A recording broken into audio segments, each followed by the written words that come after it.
Olá, eu sou a Mónica Torningas, trabalho no Instituto de Ciências Sociais da Universidade de Lisboa e também no Observa, que é o Observatório de Ambiente, Território e Sociedade.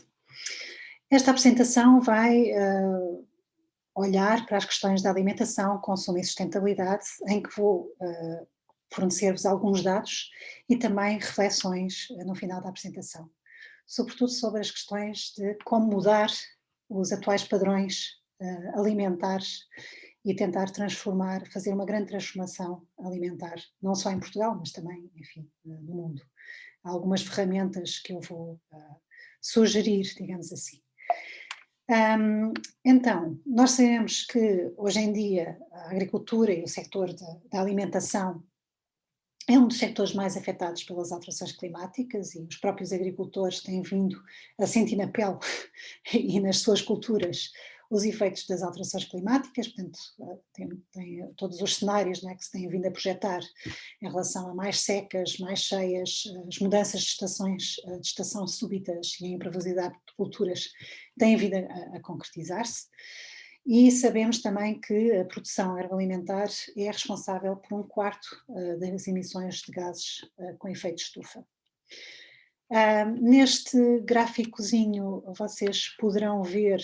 vou aqui tentar ver se consigo colocar-me aqui mais em baixo, mas poderão ver que de facto o contributo da alimentação para os gases de efeito, para a emissão de gases com efeito de estufa da produção agroalimentar é cerca de 26%,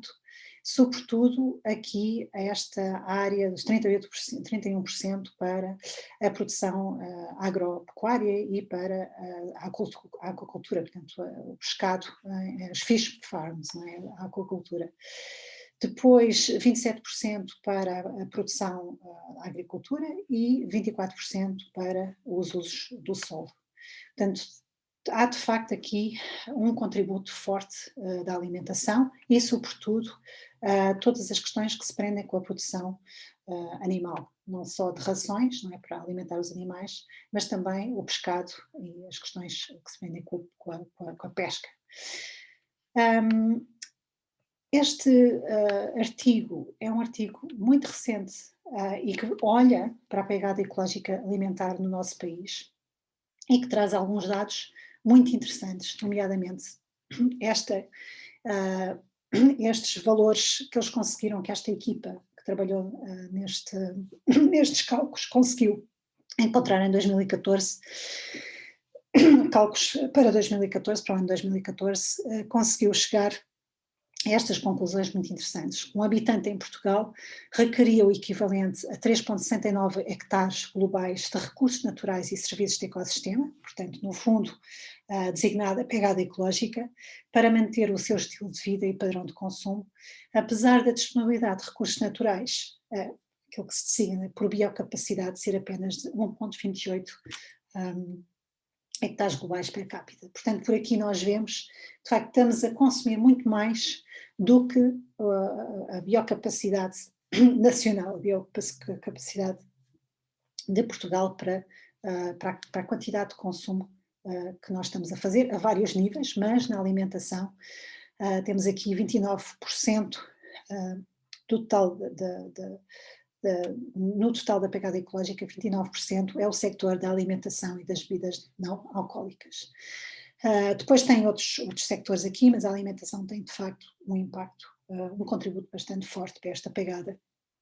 ecológica. Eles também fizeram um trabalho interessante por cidades, não é? E vemos aqui alguns valores calculados para estas cidades e nota-se, por exemplo, todas as cidades do norte, Bragança, Castelo Branco, Vila Nova de Gaia, também apresentam um maior contributo da alimentação, provavelmente porque a proteína animal nessas regiões, nós sabemos que são regiões que gostam de comer carne, que as pessoas gostam de comer carne e muitas vezes vamos a restaurantes lá no norte, como sempre muito bem, em grandes quantidades e porções de carne, mas isso depois tem implicações ao nível dos impactos e o seu contributo que tem para esta pegada ecológica. Algumas explicações avançadas, vou aqui pôr-me cá em baixo de novo, algumas explicações avançadas. Por um lado, é o nosso alto consumo de calorias, o cálculo feito neste artigo foi para 2013, 3.472 quilocalorias per capita por dia, portanto é uma quantidade substancial, não tem nada a ver com os valores dos anos 40, dos anos 50 em Portugal. De facto houve um aumento no consumo de calórico, não é? E isso tem a ver com vários fatores, nomeadamente uma melhoria até dos rendimentos da população. Portanto, passamos de uma sociedade de carestia e mais empobrecida e mais ruralizada para uma sociedade mais urbanizada, cosmopolita, com rendimentos superiores e, portanto, a consumir alimentos que também têm uma carga energética, que têm calorias, têm muito mais calorias do passado. A média recomendada, sabemos que é cerca de 2.500 quilocalorias per capita por dia. Claro que estes valores, enfim, depois têm que ser adequados, se é homem, se é mulher, se é uma criança, se é uma pessoa mais velha, mas de qualquer forma a média é esta. Sabemos que estamos a consumir demasiado em excesso proteína animal, sobretudo carne e peixe, nomeadamente no peixe, o bacalhau e o atum. Os dados de 2019 apontam para 119 quilos de consumo de carne per capita por ano, que é assim um número bastante significativo. No pescado somos o maior consumidor na Europa de pescado e o terceiro maior no mundo,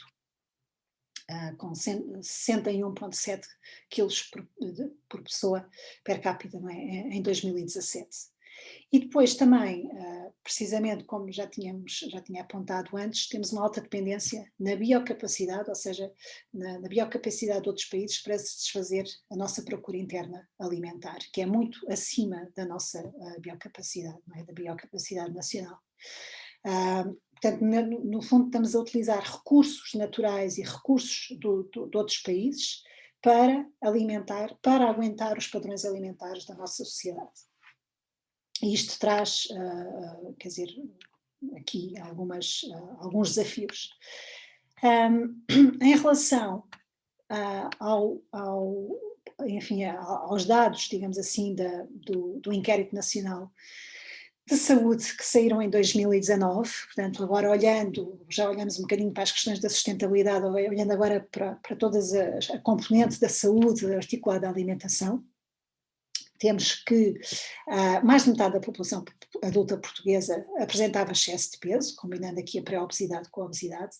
A obesidade afetava 1,5 milhões de pessoas, o que é bastante significativo, cerca de 16,9% em 2019. E nós sabemos também que o consumo de carne e o consumo de peixe é grande, não é? E o consumo de vegetais e de frutas não chega para para atingir as recomendações da Organização Mundial de Saúde, que são 400 gramas de frutas e legumes. E, portanto, temos de facto um consumo excessivo de carne e de peixe e depois um consumo que é pouco ainda, sobretudo de vegetais, não é? Consumimos um bocadinho mais fruta do que os hortícolas. Também houve um outro inquérito que saiu, cujos resultados saíram em setembro, em outubro, na realidade, mas o inquérito foi feito ali por volta foi feito, enfim, recentemente, e sobre a adesão da população à dieta mediterrânica, e vemos que 26% têm uma adesão elevada à dieta mediterrânica. Estes são sinais encorajadores, sobretudo para as pessoas que estão a desenhar, enfim, e a encorajar e a promover a dieta mediterrânica, porque há cada vez mais estudos que nos dizem, que nos apontam que é uma dieta que tem muito bons indicadores do ponto de vista da saúde, e também tem indicadores interessantes do ponto de vista da sustentabilidade e do seu menor impacto no ambiente, para já, porque convida a uma redução do consumo de carne, portanto só aí, e também, enfim, tem todas as questões relativas à frugalidade, a um estilo de vida mais frugal, a um reaproveitamento dos alimentos, a menor desperdício alimentar. Portanto há aqui uma série de condições interessantes que tornam esta dieta interessante do ponto de vista ambiental. Mas vemos que é 26%, mas é mais elevada entre as mulheres e com níveis de rendimento mais elevados também. E isto coloca uma questão que tem a ver com toda a população que não são as mulheres e que não têm os rendimentos mais elevados, não é? Coloca a questão da inclusão social e de tentar atingir uma alimentação que é adequada do ponto de vista nutricional, mas também que é mais sustentável para um grupo grande, significativo da população que não tem acesso a ela ou que não tem capacidade para lá chegar ou que simplesmente prefere o consumo de outro tipo de alimentos. Portanto, foi desenvolvido um determinado gosto ao longo do tempo por outro tipo de alimentos, nomeadamente a carne, nomeadamente o leite, os laticínios, enfim, outro tipo de alimentos que têm um impacto maior no ambiente. Portanto, fazer esta transformação é bastante, enfim, difícil. Mas vamos ver, por exemplo, alguns dados interessantes do inquérito que o Observa, com o ICS, e que também foi aqui, teve o apoio da Missão Continente, o segundo grande inquérito sobre a sustentabilidade, dados de 2018, e que nós vemos aqui um sinalzinho de esperança, não é? Pelo menos 49% das pessoas que foram entrevistadas 1.600 pessoas, está disposta, totalmente ou muito disposto, a reduzir o consumo de carne. 45% a pagar mais por carne de produção sustentável, embora este valor aqui, não é, 32,7%, é um bocadinho desencorajador. São as pessoas que estão dispostas a continuar a comer a carne sem grandes preocupações. Agora, se nós formos ver quem é que são estas pessoas que estão mais dispostas a mudar os seus hábitos de consumo de carne, vemos mais uma vez que as mulheres aqui têm um papel bastante importante, as pessoas que vivem em cidades grandes e nas grandes áreas, nas áreas metropolitanas, e que têm níveis de escolaridade mais altos, nomeadamente o ensino superior. Por contraponto, os que não estão dispostos a mudar os seus hábitos de consumo de carne são os homens, as pessoas mais velhas, acima dos 54 anos, que vivem nas zonas rurais, e as pessoas, enfim, com níveis de escolaridade mais baixos, e portanto que não têm, enfim, uma escolaridade mais elevada, como por exemplo o ensino superior. Não é? Em relação aqui às questões nós fizemos uma questão interessante sobre a alimentação de base vegetal, não é? Queríamos saber, no fundo, quais eram a percentagem de pessoas na nossa amostra que consumia 7 ou mais refeições de base vegetal por semana, e chegámos à conclusão que cerca de 5% já tinha uma alimentação em que a carne não era predominante, não é? Não era algo que se consumia todos os dias. E depois tentámos fazer o recorte sociodemográfico desta pequenina subamostra, e vemos, mais uma vez, que as mulheres são as pessoas mais velhas com ensino superior,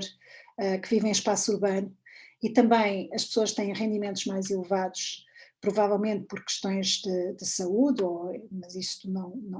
é algo que nós sabemos de outros estudos, não é?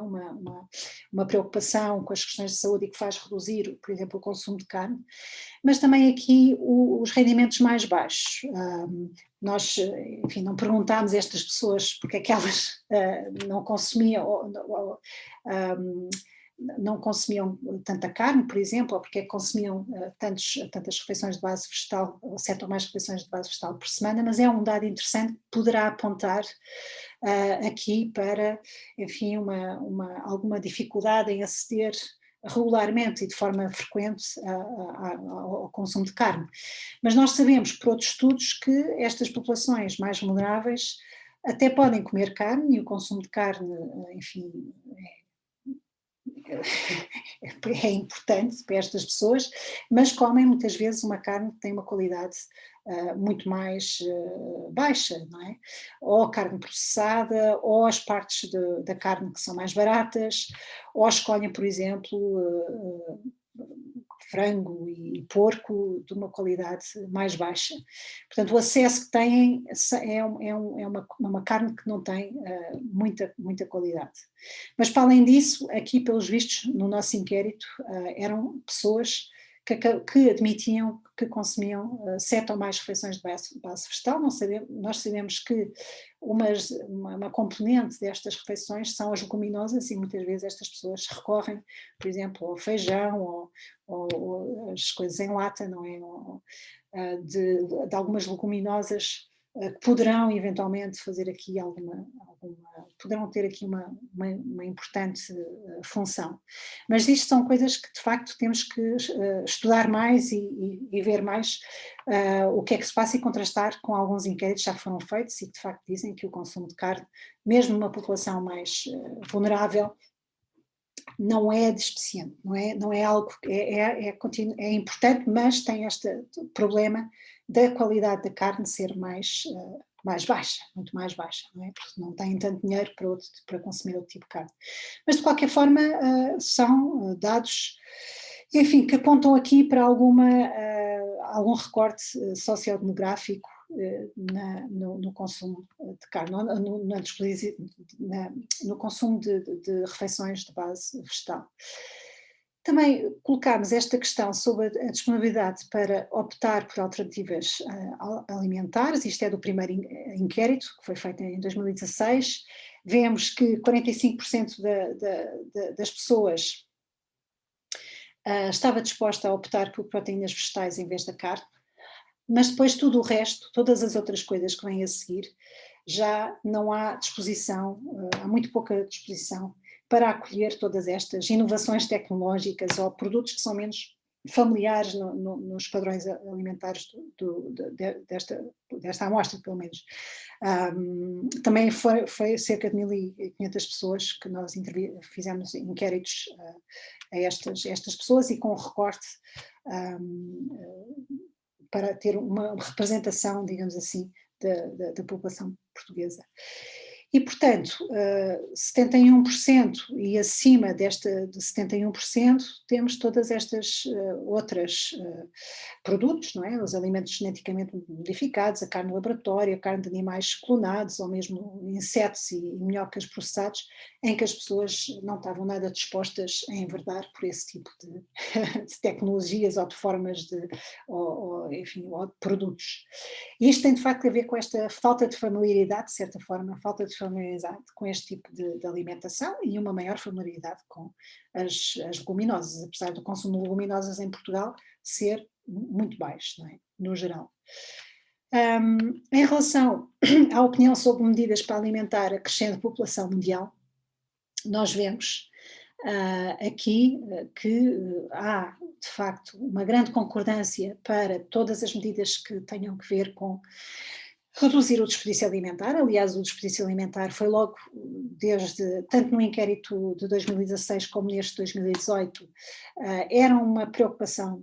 dos portugueses, com elevadas percentagens, era do problema que as pessoas mais estavam preocupadas na alimentação,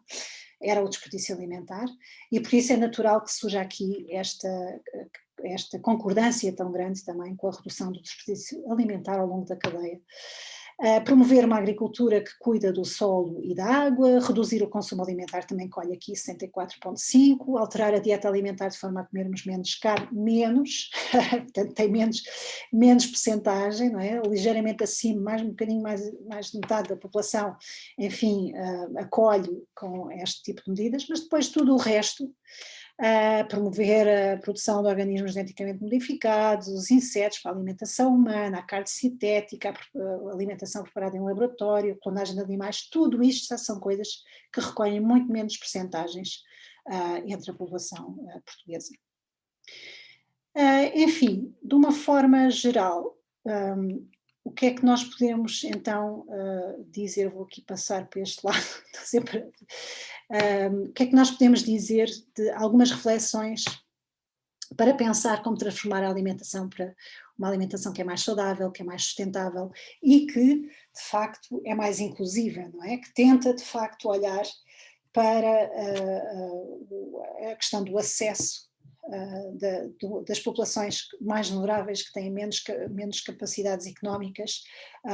menos níveis de escolaridade, por exemplo, para uma alimentação que é mais equilibrada, nutricionalmente equilibrada e mais sustentável. Temos dois mecanismos que saíram muito recentemente, o Pacto Ecológico Europeu e a Estratégia do Prado ao Prato, que faz parte do Pacto Ecológico Europeu, que são mecanismos interessantes, que tentam de alguma forma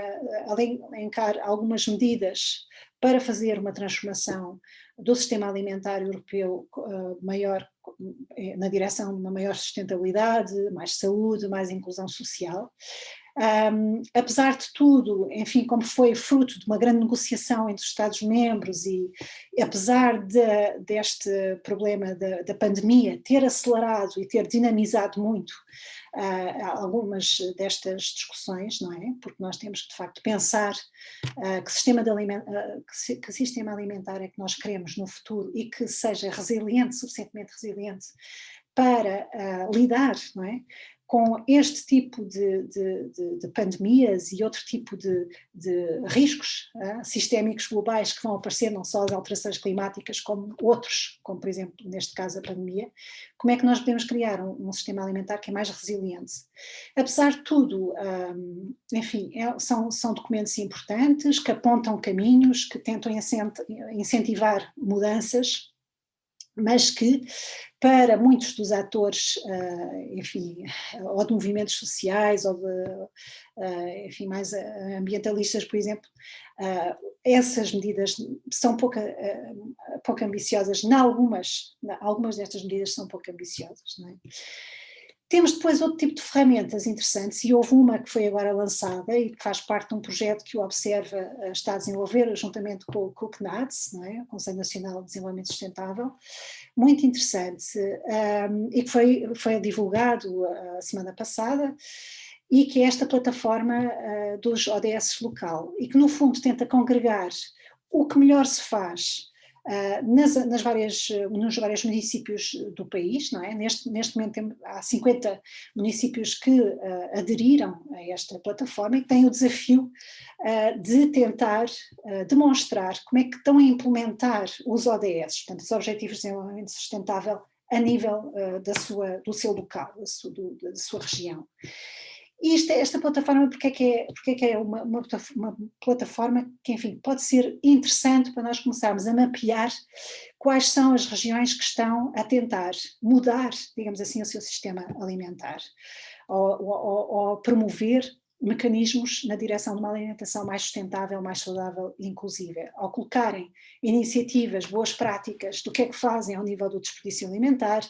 ao nível do combate à pobreza alimentar, por exemplo, ao nível de tentar fazer com que as populações mais desfavorecidas acedam a uma alimentação que é saudável e que é sustentável, um mecanismo das compras públicas, quais são as escolas que neste momento estão, por exemplo, a ter uma percentagem interessante de produtos de agricultura biológica certificados. Portanto, todas estas várias iniciativas podem ser colocadas nesta plataforma e nós podemos então tentar até imaginar quais são as regiões que já estão a formalizar ou a implementar qualquer coisa como, ou levar à séria, não é? Mais à séria, qualquer coisa com um planeamento da alimentação na sua região. Portanto, até mesmo a tentar implementar estratégias de alimentação nas suas regiões. E isto pode ser muito interessante porque, para além disso, traz também alguma resiliência, proteção no sentido de soberania, não é? Convida de facto aquelas regiões a desenvolver mecanismos para fazer com que as suas populações consigam enfrentar os riscos que virão no futuro de uma forma muito mais resiliente as eventuais crises alimentares ou crises no abastecimento alimentar que possam surgir por causa de questões de catástrofes ou catástrofes provocadas por cenários dos efeitos das alterações climáticas ou catástrofes provocadas, por exemplo, por pandemias e outro tipo de riscos, não é? Mais globais. Depois, por outro lado, temos a própria força da ação coletiva e a pressão dos movimentos sociais, nomeadamente aqui, por exemplo, é muito famoso, não é? Esta questão da Greta Thunberg, que veio incentivar e mobilizou imensos jovens, imensas crianças em torno desta luta por um futuro, mais salvaguardado e mais protegido do ponto de vista ambiental. E temos também depois este Acordo de Glasgow, que é algo muito, muito recente e que no fundo é quase como uma espécie de murro na mesa das organizações não governamentais, portanto de todas as organizações que lutam por mudanças mais radicais e mais ambiciosas do ponto de vista enfim, travar as alterações climáticas ou tentar mitigar e adaptarmos às alterações climáticas e, no fundo, são propostas que têm a ver muito com o tempo. Já não há tempo para esperarmos por negociações, já não há tempo para grandes compromissos, agora tem que ser mesmo à séria, temos que levar à séria mudanças, não é? Que mudanças tenham um significado, um impacto forte numa mobilização sistémica e estrutural na direção no caso agora da alimentação, de uma alimentação que é mais sustentável, saudável e inclusiva.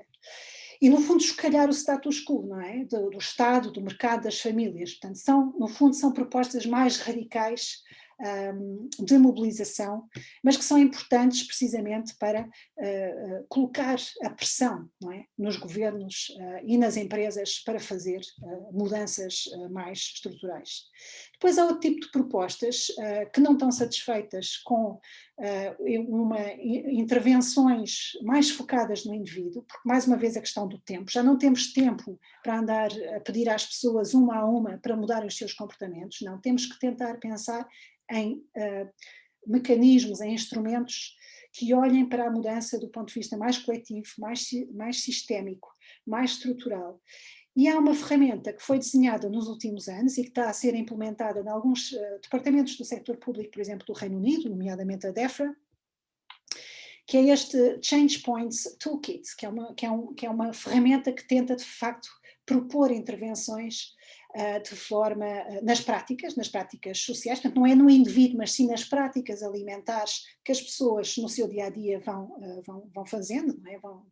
As suas atividades em torno da alimentação, desde as compras, desde a preparação das refeições, enfim, desde a questão do desperdício alimentar, como é que separam o lixo, enfim, há aqui uma série de atividades e de rotinas que as pessoas fazem no seu cotidiano. E, portanto, são intervenções práticas, não no indivíduo, mas sim nas práticas, e para isso temos que olhar para além do indivíduo, temos que ir para além do indivíduo, olhar para os contextos materiais, para os contextos sociais e, claro, para os contextos individuais, claro, sem o indivíduo não vamos lá. Mas é um olhar muito mais sistémico, muito mais holístico, não é? E é interessante porque são ferramentas que tentam convidar estas pessoas que estão nos departamentos do setor público, neste caso na DEFRA, e há outros exemplos implementados, de facto a pensar um bocadinho fora da caixa, a pensar de forma mais criativa, mais inovadora, a arranjar soluções para problemas que às vezes parecem absolutamente impossíveis de resolver. Mas são mecanismos interessantes que vão olhar para o problema e olhar de uma forma sistémica para o problema e com os seus instrumentos e os seus mecanismos dar algumas hipóteses, pelo menos de resposta e até montar e desenhar alguns mecanismos de intervenção que podem ser interessantes. Claro que estes mecanismos têm que ser